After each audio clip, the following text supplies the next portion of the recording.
before you watch the video that you're about to watch, I was not aware of this information when I made the video, so I want to address this, and it's part of a bigger thing I can address. So it's not confirmed, but reports are saying that there's a bomb threat being made for Pensacon, and I just want to be crystal clear what I'm about to say. Me or nobody affiliated with me or nobody affiliated with anybody affiliated with me has any patience for anyone calling for any type of violence in any way, shape, or form in any setting like this, specifically Pensacon for this video. If you are calling for any type of violence, I have no use for you. I hope you burn in hell. I hope you have a miserable existence if you do anything like that. I have no use for them. What I do have use for is for people to be able to share their opinions and not be vilified or demonized for said opinions. That I do support. I do support people being able to speak up and call out bullshit when they see it. And that is what you're going to hear in this video. I hope everybody that does go to Pensacon has a great time. I have no problem with anybody that goes to Pensacon, supports Pensacon. I'm not happy with Pensacon for how they've treated me, but I don't think that that should affect your experience, and you should have a great time. Everyone, enjoy the video. What's up, geeks and gamers? It's Jeremy coming to you with another video, and today, good old Pensacon. Pensacon has decided that a local YouTuber, toxic local YouTuber, I have created such a problem for them. Because why? Because I have an opinion they don't agree with. Now, let me remind you, I have been to Pensacon for the last 3 years. Either the last 2 years or the last 3 years total, I've had press passes for Geeks and Gamers. Definitely the last 2 years. Maybe the last 3, but I can't be for sure. I was approved for press passes once again this year. I've always had a good relationship with the individual that is responsible for this. Not going to name this person's name. But anyway, I've always had a good relationship with them. I made my point clear that I know how they operate. I know how they're perceived by a lot of people. I made a point that I didn't like the guy that runs it. And a lot of people don't like him. And that's okay. A lot of people don't like me. It's called life. It's called having any type of relevance, and people are going to form opinions on you. I'm okay with that.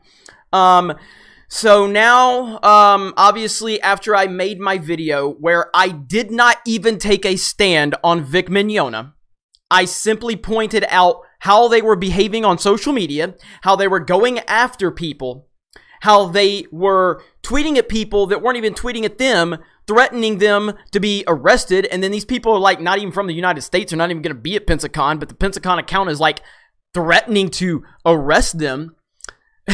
And so I covered that.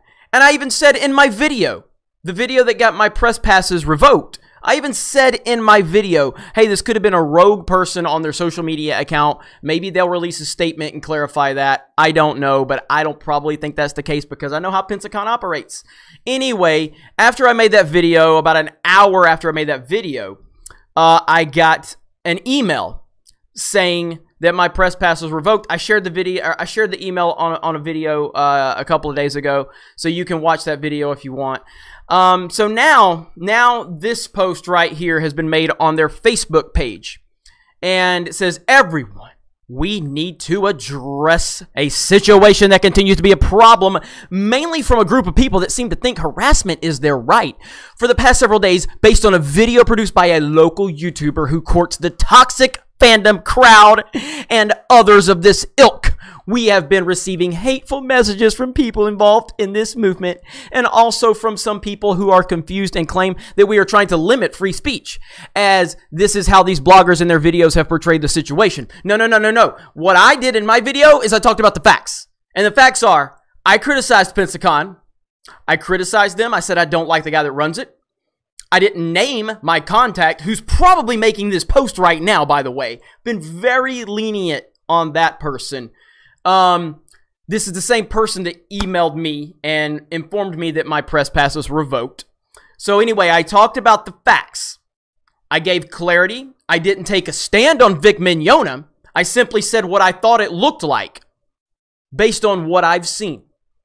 And because my opinion wasn't the opinion they wanted it to be, even though I didn't take a stand against Vic, even though I didn't even say anything definitive one way or the other, because I didn't take the stand they wanted, they, as the email proved, because the email was not taken out of context, the email was there word for word, the language, the dismissive behavior, the sarcasm was on full display of why my press passes were revoked. So for the past 3 years, including this year up until a few days ago, I was not a toxic YouTuber. I didn't have a toxic crowd.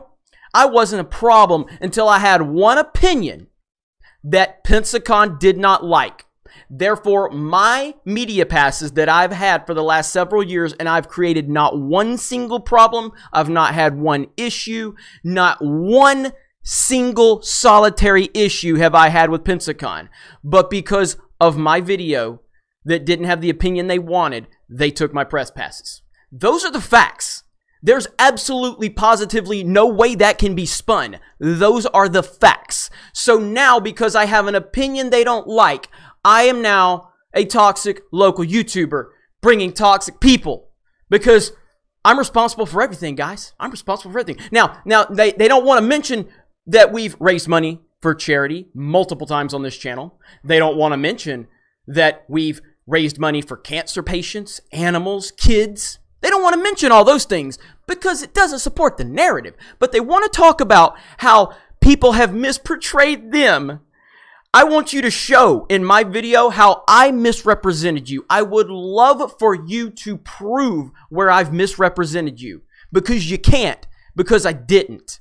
I even blurred your name out of respect for your privacy, because I felt it was the right thing to do. But now I am getting called toxic. Now, first of all, I'm fine with this.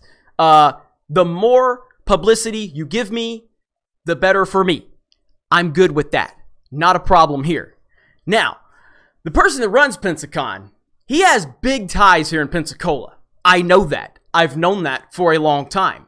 So, I don't know what's going to happen, but I have done nothing wrong but given my opinion. And because my opinion is not the opinion that Pensacon wants it to be, my press passes were taken. And now I am being indirectly blamed for all of the harassment that they're receiving because of their ignorance and stupidity. They are the ones that chose to make this a public issue with their behavior on Twitter. As I said in my video, they could simply make a statement clarifying what happened, because it could have been a rogue employee.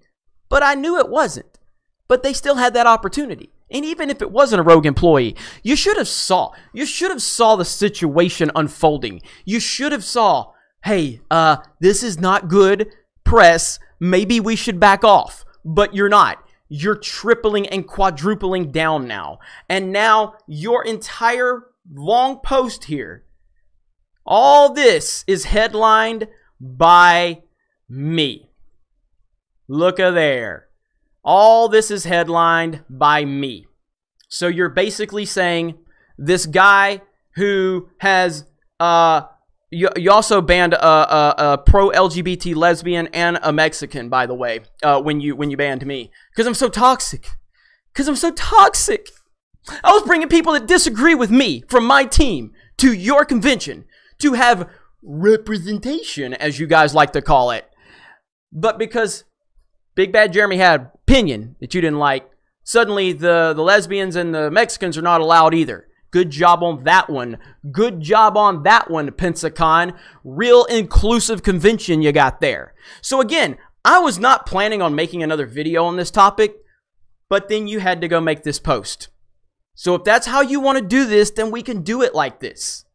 I gave an opinion, you didn't like my opinion. You just took my press passes, I addressed it.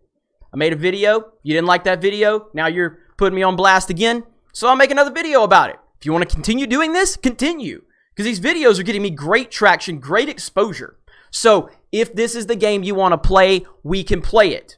If you want to stop, then we can stop. Ball's in your court now, Pensacon. But sitting there trying to say that, you know, I am solely responsible because you're getting criticism from everywhere. I mean, thanks. I mean, I'm a little more important than you. I'm a little more important in your eyes than I really am, but I appreciate that. So continue talking about me, Pensacon. Continue doing this. You've done a terrible job at managing this situation, and you're continuing to make it worse. The more you say, the worse for you. So remember that. You have my information. You can contact me directly. We can talk in private, and I will keep the details of that conversation private if you choose to. But if you want to make another public statement about me, I'll make another public video about you. And it'll probably get more views than people are coming to your convention. Whatever game you want to play here, Pensacon, it's fine with me. You guys have a great day, and we will talk to you later.